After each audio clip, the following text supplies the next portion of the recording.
துணைவேந்தர்கள் மாநாட்டில் பங்கேற்கக்கூடாது என தமிழக அரசு பல்கலைக்கழக துணைவேந்தர்களை காவல்துறையினர் மிரட்டியுள்ளதாக ஆளுநர் RN ரவி குற்றம் சாட்டியுள்ளார்.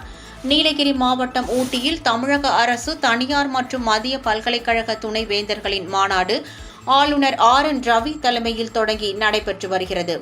துணை குடியரசுத் தலைவர் ஜெகதீப் தன்கர் தொடங்கி வைத்தார். மாநாட்டில் 32 பல்கலைக்கழகங்களின் சார்பில் பிரதிநிதிகள் பங்கேற்றுள்ளனர். இந்த மாநாட்டில் பேசிய ஆளுநர் RN ரவி, தமிழகத்தில் கல்வித்தரத்தை மேம்படுத்தவே இந்த கூட்டம் நடத்தப்படுவதாகவும், நிறைய பல்கலைக்கழகங்களை ஆய்வு செய்த பிறகே இந்த கூட்டத்திற்கு ஏற்பாடு செய்தேன் என கூறினார். இருப்பினும் மாநாட்டில் பங்கேற்கக்கூடாது என துணைவேந்தர்களை காவல்துறையினர் மிரட்டியுள்ளதால் தமிழக அரசு பல்கலைக்கழக துணைவேந்தர்கள் யாரும் மாநாட்டில் பங்கேற்கவில்லை என்றார். தமிழகத்தில் கல்வித்தரம் மோசமாக உள்ளது, ஆட்சியில் இருப்பவர்களுக்கு இந்த மாநாடு நடத்தப்படுவது பிடிக்கவில்லை என்றும் அவர் அப்போது கூறினார்.